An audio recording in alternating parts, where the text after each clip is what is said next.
किराने की दुकान वाले भी आपको प्यार से बुलाते, आओ बेटा आओ करके गोद में बिठा लेंगे, और फिर वो बहुत सारी चीजें जो आपको घबराहट होती है, आप समझते नहीं हो। और हम अभी के बच्चों की तरह तो है भी नहीं कि हमें बचपन से सब पता हो, तो उस चीज को फेस करना बहुत डिफिकल्ट है। लोग मुझसे अभी भी पूछते हैं वो टॉपलेस था तो वो रियल था फेक था? वो रियल था फेक था जो भी था, मैं किरदार में थी, वहां सब काम कर रहे थे। और उसके बाद वहां की टीम में से किसी का फोन नहीं आया मुझे, मैडम क्या कर रहे हो, मतलब बुरे वे में। लेकिन बुरे वे में जो अच्छे लोगों ने देखा है उनके बड़े लोग कहते हैं कि आपने गंदी बात किया, सिर्फ नाम सुना है उन्होंने, एपिसोड देखा है पर उन्हें पता नहीं है। कॉन्ट्रैक्ट हो गए मेरे बड़े बड़े चैनल से, शूटिंग से 10 दिन पहले मुझे निकाल दिया गया। मुझे नहीं पता क्यों, शूटिंग से 3 दिन पहले भी निकाला गया। बहुत हुआ है, लोगों ने ये भी कहा आप वॉइस ओवर आर्टिस्ट, मतलब आपकी आवाज बहुत खराब है।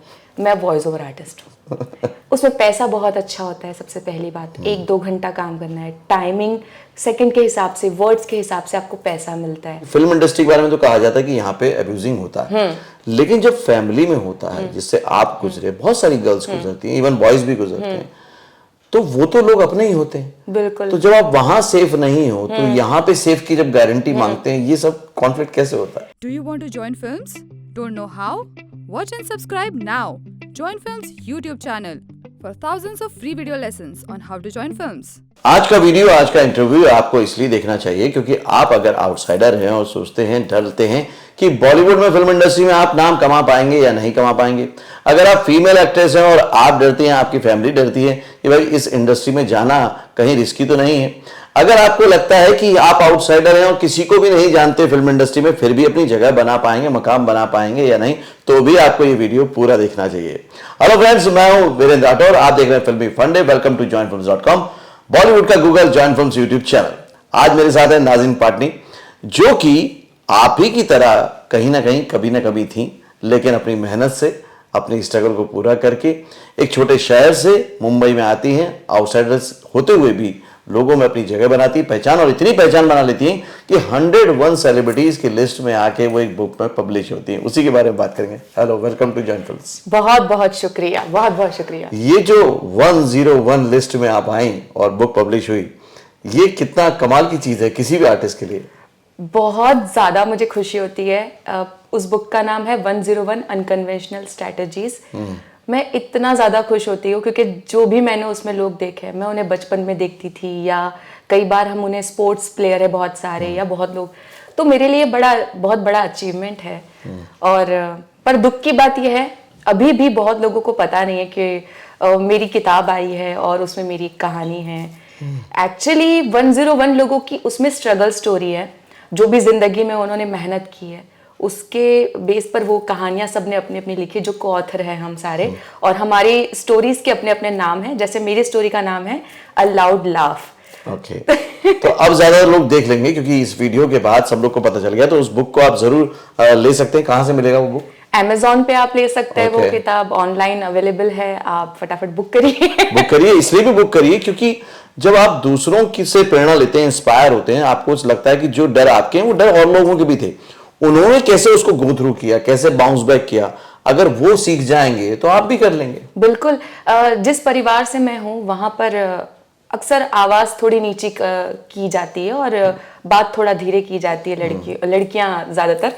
तो मेरे बचपन के बहुत सारे ट्रॉमास थे जो मैं कभी बोल नहीं पाई, पर मेरी जिंदगी की बहुत लंबी कहानी रही है। शायद मेरे माता पिता भी उतना नहीं जानते मेरे बारे में जितना मेरी जिंदगी में कहानियां रही है। तो ऐसे ही मैं एक दिन किसी से बात कर रही थी और उन्होंने सुना, उन्होंने कहा कि तुम बहुत अलग हो, तुम्हारी चीजें बाहर आनी चाहिए, तुम इतना बोलती नहीं हो, बताती नहीं हो। तो मैंने कहा ठीक है। तो वो 3 पेज की कहानी है जिसमें मैंने अपना चाइल्ड अब्यूजिंग से लेकर वो सारी चीजें उसमें लिखी है जो शायद मैंने पहले कभी बोली नहीं है, जिनसे आप गो थ्रू हुए। जी बिल्कुल। इवन लाइफ में उस चीज को फेस करना, वो ट्रॉमा के साथ आगे बढ़ना, बड़े होना, और फिर कॉन्फिडेंस के साथ खड़े रहना, और इस इंडस्ट्री में काम करना जहाँ पे आपको हमेशा गलत ठहराया जाता है। तो आप कई बार बचपन में, मतलब कई बार आप सही हो जिंदगी में, फिर भी आपको सिर्फ इस चक्कर में रॉन्ग ठहराया जाता है कि आप इंडस्ट्री में हो, ये हो वो हो। लेकिन ये जो मेरे साथ हुआ है, जो लोग घर में हैं वो ज्यादा रॉन्ग थे। तो यही बात, ये बड़ा कॉन्फ्लिक्ट है। और ऐसा नहीं कि आपके साथ हुआ या नॉर्मली नहीं होता, बहुत होता है, लेकिन उसकी बातचीत नहीं होती है। जी, बिल्कुल। फिल्म इंडस्ट्री कहीं ना कहीं एक सॉफ्ट कॉर्नर मिल जाता है, लोग बात कर लेते हैं।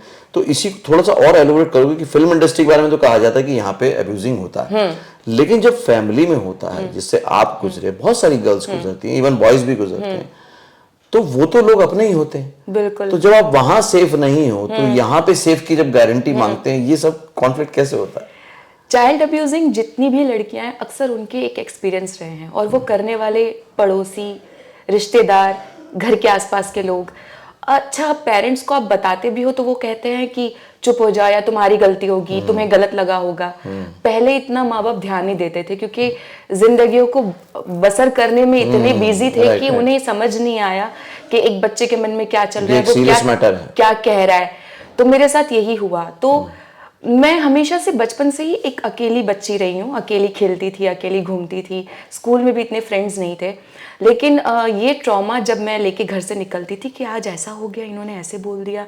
इवन किराने की दुकान वाले भी आपको प्यार से बुलाते, आओ बेटा आओ करके गोद में बिठा लेंगे, और फिर वो बहुत सारी चीजें जो आपको घबराहट होती है, आप समझते नहीं हो। और हम अभी के बच्चों की तरह तो है भी नहीं कि हमें बचपन से सब पता हो, तो उस चीज को फेस करना बहुत डिफिकल्ट है। पर वो चीज की वजह से मैं इतनी कॉन्फिडेंट होती गई कि एक एज के बाद मुझे समझ आया कि ये रॉन्ग है और अब नहीं होना चाहिए। और अब ऐसा नहीं होना चाहिए कि मैं जहां हूं वहां कोई भी इंसान हो वो मुझे देखकर ही डर जाता है कि इसके साथ पंगा मत लो, अगर कुछ भी बोल दिया या गलती से भी टच कर लिया इसको, तो ये तो मतलब ये खुद ही सक्षम है बहुत सारी चीजों में। तो इसका मतलब ये हुआ कि जिस चीज से लोग वीक पड़ जाते हैं गर्ल्स, आपने उसी से स्ट्रांग बना लिया। बिल्कुल, हिम्मत बना लिया मैंने उस चीज को, और वो इस इंडस्ट्री में बहुत काम आया। और इस इंडस्ट्री में ज्यादा शरीफ लोग लगता है मुझे, वो इसलिए क्योंकि बुरा इंसान दिखाई देता है, आपको परखना आना चाहिए, आपको समझ में आ जाता है ये सही है वो गलत है, आप कितनी देर कहाँ बैठ सकते हो, और फिर आपका डिसीजन है। लेकिन घर पे तो आपकी जिम्मेदारी उनको दी जाती है कि ध्यान रखना मेरी बच्ची का, मैं आ रही हूँ या मैं आ रहा हूँ। अब वो उन्होंने क्या बोल दिया, क्या कर लिया, टॉन्ट मार दिया, ऐसी ऐसी चीजें हैं, कभी इंशाल्लाह खुल के बताऊंगी, और भी लंबा इंटरव्यू हुआ हमारा तो। पर इस चीज को मैंने ताकत बनाया और इंडस्ट्री में मुझे बहुत काम आया। और इंडस्ट्री में मैं इस तरीके से खड़ी हूँ कि मैं शायद अब कभी नहीं हिल सकती, क्योंकि मैं सब कुछ झेल कर आ गई हूँ। और स्ट्रांगली रहना चाहिए, यहाँ पे आपको पता होना चाहिए क्या करना है क्या नहीं करना है। वो बात सही है, कहीं ना कहीं हम ही डिसाइड करते हैं कि हमें और कितना आगे बढ़ाना है, उसको स्टॉप कर दो। ओके, अभी तक जो भी आपने प्रोजेक्ट किए, जैसे आपने जब शॉर्ट फिल्म की वो मिलियंस व्यूज में गई, और वो उसके ऊपर हमने इंटरव्यू किया था, मैं थंबनेल शेयर कर रहा हूँ, उसको जरूर देखिएगा आप लोग। इसके अलावा भी जो आपने काम किए बहुत अलग अलग तरह के थे, वो थोड़ा सा आप ऑडियंस को बताइए क्या कहते हैं। पहले तो मैंने माय फादर इकबाल की एक छोटा सा 2 मिनट का या 1.5 मिनट का रोल था, नरेंद्र झा की बेटी बनी थी मैं। फिर उसके बाद मैंने मोला करम द ब्रेस्ट एक्स किया। वो जब मैंने कहानी सुनी, ट्रस्ट में मैंने आज तक कोई वर्कशॉप नहीं किया है, मैं किसी इंस्टीट्यूट में नहीं गई हूँ, पर जब भी मैं सेट पर होती हूँ तो मुझे सिर्फ एक्शन और कट सुनाई देता है। उसके बीच में जो पार्ट मैं निभाती हूँ मुझे उससे लेना देना नहीं है कि मुला करम द ब्रेस्ट एक्स। लोग मुझसे अभी भी पूछते हैं वो टॉपलेस था तो वो रियल था फेक था, वो रियल था फेक था जो भी था, मैं किरदार में थी, वहां सब काम कर रहे थे। और उसके बाद वहां की टीम में से किसी का फोन नहीं आया मुझे, मैडम क्या कर रहे हो, मतलब बुरे वे में, लेकिन बुरे वे में जो अच्छे लोगों ने देखा है उनके बड़े कॉल्स आए हैं। बाकी ये है कि क्या था कैसे किया, उसमें ज्यादा इंटरेस्ट है। यस, कैसे किया। तो कॉन्फिडेंटली बस एक्शन और कट सुनो, आपके दिमाग में उतना होना चाहिए। मुला करम द ब्रेस्ट एक्स मेरे लिए चैलेंजिंग था और मेरे लिए इतना मजेदार था, मुझे था कि मैं ऐसा कुछ करूं। फिर मैंने एक टॉपिक और लिया, जैसे गंदी बात 2 में मैंने जिब्राल्टर 3rd एपिसोड किया था, उसमें भी मैंने एक ऐसा टॉपिक लिया जिसमें एक लड़की को कई चीजों से होकर गुजरना पड़ता है, जो लोग कहते हैं कि आपने गंदी बात किया, सिर्फ नाम सुना है उन्होंने, एपिसोड देखा है पर उन्हें पता नहीं है। तो मैं जितनी लड़कियां देख रही बिंदास बताऊं कि आप पहले तो कहानी चुनो, कोई प्रॉब्लम नहीं है, वो बोल्ड सीरीज है, ये वो आपकी कहानी अच्छी होनी चाहिए, आपको परफॉर्मेंस करने मिलना चाहिए। तो मैंने जो उसमें किया, उसमें मेरे को बहुत सारे लड़कियों के कॉल्स आए गंदी बात 2 के बाद कि मैम हमारे साथ ऐसा हुआ है, स्मॉल ब्रेस्ट को लेकर हमें इतनी सारी बातें सुनाई जाती है समाज में, लेकिन ये बातें खुल के नहीं होती। इवन पढ़ी लिखी लड़कियां भी इस बारे में बात करती है पर ये बात सामने खुल के नहीं आती। तो वो स्टोरी के माध्यम से, जी हाँ, तो वो एक अलग किरदार हो गया। फिर मैंने राम की जन्मभूमि की, उसमें एक स्ट्रांगली कैरेक्टर मिला। और अभी मैंने चटकारे जिंदगी के किया है, उसमें एकदम गांव की सिंपल लड़की किया है। तो कैरेक्टर्स बहुत किए अभी तक, जैसे रेमो की फिल्म जो आने वाली है उसमें भी मैंने एक अलग ही किरदार निभाया, मजा आएगा जब भी आए, इंशाल्लाह दुआ करिएगा। तो मजा किया है, बहुत सारे अलग अलग किरदार निभाए हैं, लेकिन जो मैं रियल हूँ अभी तक नहीं आया है, तो आप वेट करना। नॉर्मली ये होता है कि जब आप आउटसाइडर होते हैं, आपके पास एक्सपीरियंस लोग नहीं होते, एक्सपर्ट्स नहीं होते आसपास, जो स्टार किड को एक प्रिविलेज मिल जाता है कि उनके माँ बाप होते हैं उनको किसी भी चीज में गाइड करने में। ऐसे में डिप्रेस होना या रिजेक्शन के बाद डिसअपॉइंटमेंट होना, ये बहुत आम सी बात है। बिल्कुल। तो आपने उसको कैसे टैकल किया? जब मैंने गंदी बात किया था, मुझे बालाजी से पार्टी के लिए कॉल आया था। मैं उस वक्त ऑटो से गई थी, मैं आराम से ऑटो से उतरी और मुझे वहां पे पेपराजी और जो भी लोग होते हैं उन लोगों ने इतना इंटरेस्ट नहीं लिया, क्योंकि उन्हें लगा कोई आया है। फिर बताया गया अरे नहीं नहीं ये वो एक्ट्रेस है, इसका इंटरव्यू लो। मैं तो बहुत शान से खड़ी थी, बस यही करना है, कॉन्शियस नहीं होना है कि इनके इतने महंगे कपड़े हैं, ये तो उसमें आते हैं, और अगर मैं ऐसे नहीं करूंगी तो अच्छे नहीं लगूंगी। आप हमेशा अच्छे लगोगे, आप बात करना सीखो, आप डिसीजन लेना सीखो, सही गलत की पहचान। और जब भी आप कोई डिसीजन लेते हो ना, एक हल्का सा पॉज लो, 1 सेकंड 2 सेकंड रुक जाओ, ये सही है कि गलत। डिसीजन वहां खुद लो। आपको बॉलीवुड स्टार नहीं बनना है, आपको खुद बाप बनना है। लाइक आप सैफ अली खान, शाहरुख खान, जब इनकी हम बात करते तो आप उस तरीके के बनो। अब वो बच्चे रहकर छाया में रहकर आप डिसीजन लेंगे तो वो तो नहीं होगा। तो मुझे कुछ एक और औहदा पाना है, शायद मेरे बच्चे स्टार किड्स कहलाए। लेकिन आप उनको अच्छा एक्सपीरियंस देंगे, और किसी भी माँ बाप का फर्ज होता है कि उनको अपने अनुभव दे। लेकिन बहुत सारे एक्टर एक्ट्रेसेस यहाँ पर बताया जाता है कि डिप्रेशन, जैसे सुशांत सिंह का जब केस हुआ तो बहुत ज्यादा क्या, ये तो बड़ी डिप्रेसिव इंडस्ट्री है, बड़ी डार्क इंडस्ट्री है, यहाँ पे सब बड़े ट्रॉमा में रहते हैं। उनको लेकर, उस बात को लेकर आपके क्या एक्सपीरियंस हैं, आप क्या सोचते हो और कैसे टैकल करना चाहिए? जब तक आप घर में होते हैं तो आपके घर की जिम्मेदारियां, मम्मी पापा, ये वो आपका एक रूटीन है प्रॉपर।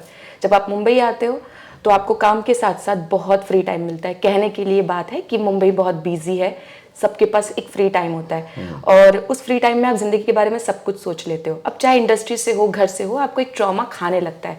पर मैं हमेशा कहती हूँ कि मरने की ऐसी कोई वजह नहीं जो जीने की वजह ना हो। आप आपके आसपास देखो तो सही, कितनी सारी प्रॉब्लम्स है, चीजें हैं। मैं हमेशा अपनी प्रॉब्लम्स लिखती हूँ और मैं कोशिश करती हूँ कि इसको 1 बाय 1 सॉल्व करेंगे।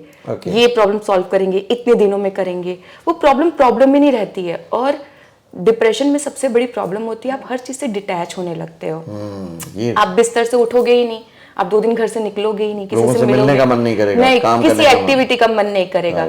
मत करो, गाने सुनो, गाने सुनने का मन नहीं कर रहा तो कम से कम ऊपर वाले को याद करो बेड पे लेटे लेटे, और ये सोचो कि आप 70 साल के हो गए हो। अब 70 साल के हो गए, आपके हाथ पैर नहीं चल रहे हैं, अब आपको कैसा महसूस हो रहा है? तब आप अपाहिज महसूस करोगे, तब निकलोगे। पर आपका निकलना, कुछ करते रहना बहुत जरूरी है। तो मैंने एक कसम खाई है, प्रॉब्लम्स को प्रॉब्लम रहने ही नहीं दूंगी मैं, सॉल्यूशन ओरिएंटेड, बस उसकी झाड़ू की तरह सफाई करूंगी। और मैं कहती हूँ ना कि मरने की ऐसी वजह नहीं जो जीने की वजह ना हो, तो मेरे पास 100 वजह है जीने की। ओके। एक एक्टर को या इंडस्ट्री में कोई भी क्रिएटिव आर्ट टेक्नीशियन है, उसको सबसे ज्यादा जो फेस करना पड़ता है वो है रिजेक्शन, और रिजेक्शन किसी को भी पसंद नहीं होता है। इसको कैसे इजी बनाया? सबसे पहले तो रिजेक्शन आते रहेंगे। मैं आपको बताऊं, इतनी बड़ी बड़ी सीरीज, कॉन्ट्रैक्ट हो गए मेरे बड़े बड़े चैनल से, शूटिंग से 10 दिन पहले मुझे निकाल दिया गया। मुझे नहीं पता क्यों, शूटिंग से 3 दिन पहले भी निकाला गया। बहुत हुआ है, बड़े बड़े प्रोजेक्ट्स मिलते हैं आपको। तो एक आदत डाल लो कि पहले तो आप जर्नी देखो कि जितने सक्सेसफुल लोगों की जर्नी वो बहुत आराम से रही है। वो भी रिजेक्ट हुए, वो भी रिजेक्ट हुए, लोग 10-10 साल रिजेक्ट हुए हैं। इवन आज भी मैंने जब शोज किए, इतने सारे लोगों को लगा रही है तो नई लड़की आई, अब तो ये कर देगी, वो कर देगी। वो ही लोग आज कहते हैं अरे कुछ नहीं है इसके पास, तो शायद इतने कम काम करिए। नहीं, मैं चूजी हो गई हूँ, अब मैं स्टेप बाय स्टेप ऊपर ही चढ़ रही हूँ। और उसका एक प्रोसेस है, 10 साल, 5 साल, 20 साल। मैंने तय किया है कि मुझे कितने साल बिताने, वो मैं बाद में बताऊंगी। सब अपने अपने तय कर सकते हैं, बिल्कुल उसके हिसाब से तय किया है कि मुझे इतने साल में इस तरीके से अपने लिए सीढ़ियां बनानी है। पीआर टीम नहीं है मेरी, मैं खुद ही अपना पीआर करूंगी, मैं खुद ही अपना पीआर हूँ। तो वो सारी चीजें खुद प्लान करती हूँ, रिजेक्शन के लिए हमेशा रेडी रहती हूँ। नहीं आता है तो ट्राई करूंगी, सीखूंगी। मुझे हिंदी नहीं आती थी, मैंने हिंदी बहुत अच्छे से सीखी क्योंकि मैं गुजरात से पढ़ी लिखी हूँ, गुजराती में पढ़ी लिखी हूँ। हिंदी बोलना भी नहीं आती थी, इंग्लिश नहीं आती थी, इंग्लिश बोलना सीखे। तो आप जिंदगी में सब सीख जाते हो। हारो मत, कोई चीज हारने वाली नहीं है, एकदम कॉन्फिडेंस रखो, सब होगा वक्त के साथ। राइट है। आपने जब शुरुआत की थी अपने करियर की, अपने शहर में ही की थी, तो आपने न्यूज चैनल से किया था, राइट? बिल्कुल। तो न्यूज चैनल में जब आप करते थे, उसमें से ये एक्टर बनने का, बॉलीवुड आने का, ये कैसे ट्रांजिशन हुआ और कब सोचा कि नहीं यार अब मेरे को निकल के जाना है लोकल से एक मेन स्ट्रीम में? एक तो मुझे चैन नहीं पड़ता। बचपन से मैं इतनी सारी चीज़ें करते रहती थी। मेरे पेरेंट्स को भी नहीं पता कि मैं स्टेट लेवल पे गेम्स खेल चुकी हूँ और मुझे उसी की वजह से 12वीं मार्क्स मिले थे, ये सब कुछ नहीं पता, पर मैंने चुपके से वो भी किया है।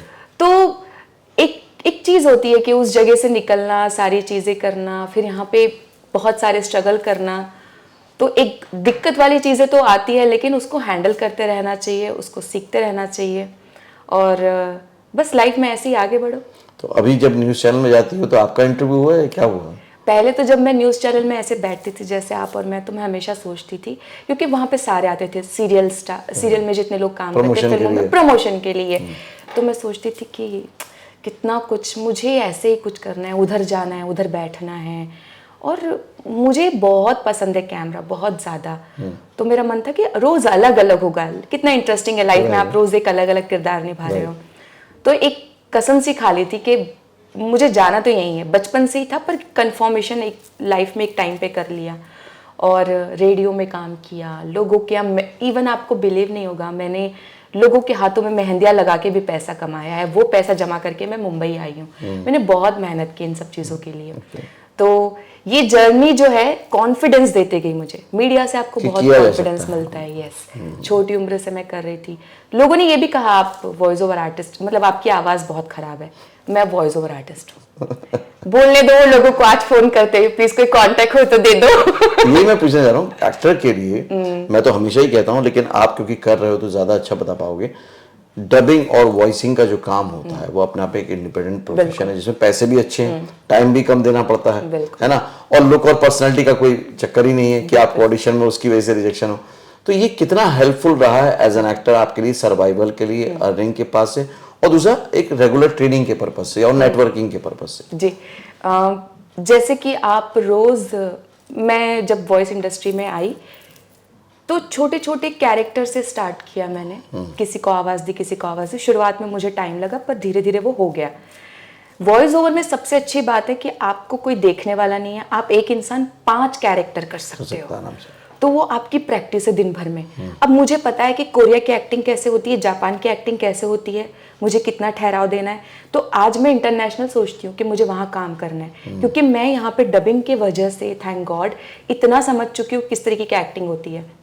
और डबिंग एक इतना अच्छा माध्यम है कि आप पहले तो बहुत सारे लोगों से मिलते जुलते रहते हैं, बहुत सारे अलग अलग इंडस्ट्री के भी लोग आते हैं, कहीं कहीं की फिल्में आती है, स्टूडियोज़ है, ये है वो है, तो एक ऐसा लगता है आपको रोज़ एक वीडियो गेम चल रहा है और आप ही उस वीडियो गेम के प्लेयर हैं और आपको मतलब बहुत कुछ करना है जिससे वो कैरेक्टर दिखेगा। तो उसमें पैसा बहुत अच्छा होता है। सबसे पहली बात, 1-2 घंटा काम करना है, टाइमिंग सेकंड के हिसाब से, वर्ड्स के हिसाब से आपको पैसा मिलता है। तो ये मेरा एक इनकम सोर्स हो गया यहाँ पे, जिसके माध्यम से मैं सरवाइव कर पाती हूँ और उस मुकाम पे हूँ एक्टिंग में जहाँ पे चूजी प्रोजेक्ट करने हैं, तो उस तरीके से मैं कम प्रोजेक्ट भी लेती हूँ, तो इस तरीके से बैलेंस बना रही हूँ। तो ये अच्छा है कि सपोर्ट है उसका, फंड का, तो आप कहीं ना कहीं चूजी हो भी सकती है कि ये करना है, ये नहीं करना। हालांकि ये बिल्कुल उसी तरह जैसे एक्टिंग, आपको यहाँ भी ऑडिशन देने पड़ते हैं, डबिंग में भी, पर आप धीरे धीरे जब पहचान में हो जाते हैं तो आपको ऑटोमेटिक काम भी मिलता है। जैसे अभी मैंने फिलहाल की गेम ऑफ थ्रोन्स, उसमें हिंदी में आवाज़ दिया है, और भी बहुत सारी ऐसी फिल्में और सीरीज है जिनमें दिया है। तो ये इस तरीके से ही है, एक्टिंग जैसा ही है, लेकिन थोड़ा इंटरेस्टिंग है। इंटरेस्टिंग और टेक्निकल है थोड़ा। हाँ, थोड़ा टेक्निकल है, वो वक्त के साथ अगर आपने ध्यान दिया तो आप सीख जाएंगे। ओके नाज़रीन, इतना सब किया है और अब कॉन्फिडेंस भी बढ़ा ही होगा, अब आगे क्या क्या आप नया करने वाले हो, नया दिखाने वाले हो? मैं सच कह रही हूँ, मुझे इंटरनेशनल जाना है, और मैं अभी जिस तरीके की फिल्में देख रही हूँ, चीज़ें देख रही हूँ, तो मुझे लगता है कि फिल्मों में मुझे बहुत सारे वेरिएशन में काम करने, जैसे मैंने कन्नड़ा में किया है, मैंने मराठी फिल्म की है, तो अब इस तरीके से मुझे अलग अलग लैंग्वेजेस में काम करने हैं कि जब मैं बूढ़ी हो जाऊं तो अपनी सारी फिल्में निकाल के देखूं, मैं किसी को परेशान न करूं, अपनी फिल्में देखेंगे आराम से, हर लैंग्वेज में देखूं और खुद को एक प्राउड हो। जिंदगी सिर्फ सीखने का नाम है और मेरी जर्नी सीखना है, इस तरीके से हंसते हुए गुजर जाएगी कि पता भी नहीं चलेगा कि मैंने काम कर लिया, मैंने मजे कर लिए। और ट्रस्ट में, हर इंसान अकेला है, मैं अकेली रहती हूँ, अकेले करती हूँ, और जो ताकत आपको अकेले रह के मिलती है वो कहीं नहीं मिलती, क्योंकि पूरा कंसंट्रेशन खुद पे होता है। तो बिंदास अकेले जाओ, अकेले खाओ, अकेले रेस्टोरेंट में बैठो, अकेले ऑडिशन दो, अकेले डबिंग स्टूडियो में चले जाओ, बिंदास बोलो कि मुझे वॉइस टेस्ट देना है, जाइए, ट्राई करिए, बिल्कुल होगा। यार ये बात ना यहाँ पे कहना, क्योंकि आपने कर लिया है तो आपका एक्सपीरियंस बोल रहा है वो, लेकिन बहुत सारी गर्ल्स ऐसी और उनकी फैमिली ऐसी होती है जो सोचते हैं यार हमारी बेटी जाएगी अकेले कैसे रहेगी, उनको क्या गाइड करोगे?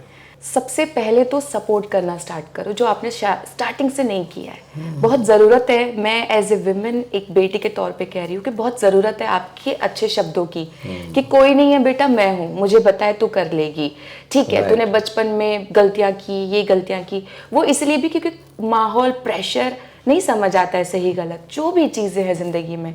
पर आपके बच्चे को आपकी ज़रूरत है, आपको सेम उतनी फ्रीडम और प्यार उसे देना चाहिए। आने तो दो, करने तो दो। इस फील्ड में सबसे ज्यादा बेहतर कॉन्फिडेंट सिर्फ लड़कियां कर रही है, ज्यादातर लड़कियां कर रही है, इवन इसने हर फील्ड में। तो मौके मिले हैं तो लड़कियां देखिए क्या कुछ नहीं कर रही है। आज मैं यहाँ हूँ, आपकी बेटी भी मुझ में से कोई एक हो सकती है। आप उसको आने दो, एक बार ट्राई करने दो, चीजें करने दो। नहीं होगा तो उसके लिए दरवाजा भी खुला रखना कि बेटा घर वापस आ जाओ, कोई प्रॉब्लम नहीं है। राइट, लेकिन जीवन में एक बार चांस लेना चाहिए, बिल्कुल लेना चाहिए, और लड़कियों को जरूर मौके मिलने चाहिए। वो मल्टीटास्किंग होती है, कितनी सारी चीजें संभालती है, उसके बाद अगर वो बाहर भी आएगी तो वो बेस्ट ही करेगी। राइट। थैंक यू नाज़रीन, थैंक यू वेरी मच। तो ये थी मेरे साथ नाज़नी पटनी। बहुत अच्छी अच्छी बातें वीडियो में निकल कर आई। आपके लिए कंक्लूड कर देता हूँ हमेशा की तरह कि अगर आप किसी भी शहर में हैं, किसी भी गांव में हैं, दूर कहीं बसे हुए हैं, लेकिन आपके मन में एक सपना है, तो जिंदगी को एक बार उस सपने को पूरा करने का मौका जरूर देना चाहिए। शुरुआत चाहे जैसी भी हो, लेकिन अगर आप सीखने की प्रक्रिया को जारी रखेंगे, जैसे उन्होंने कहा कि जिंदगी भर लर्न करना है, तो जब आप लर्न करते जाते हैं तो जो आपका आउटकम है वो आपकी सक्सेस बनता जाता है। अगर आप लर्निंग मत करेंगे तो सक्सेस कहीं ना कहीं रुक ही जाएगी। आपके साथ पुराने एक्सपीरियंस चाहे जैसे भी हो, लेकिन फिल्म इंडस्ट्री में अच्छे लोग आपको मिलते हैं। अगर आप डेस्परेट ना हो, कुछ भी करने के लिए आप तैयार ना हो, तो आपको अच्छे लोग ही मिलेंगे। यहाँ पर रिजेक्शन को अपनी लाइफ का हिस्सा बनाना है, क्योंकि रिजेक्शन के बाद ही एक्चुअली आपको पता चलता है कि बड़े मौके आपके लिए कितने अच्छे हो सकते हैं।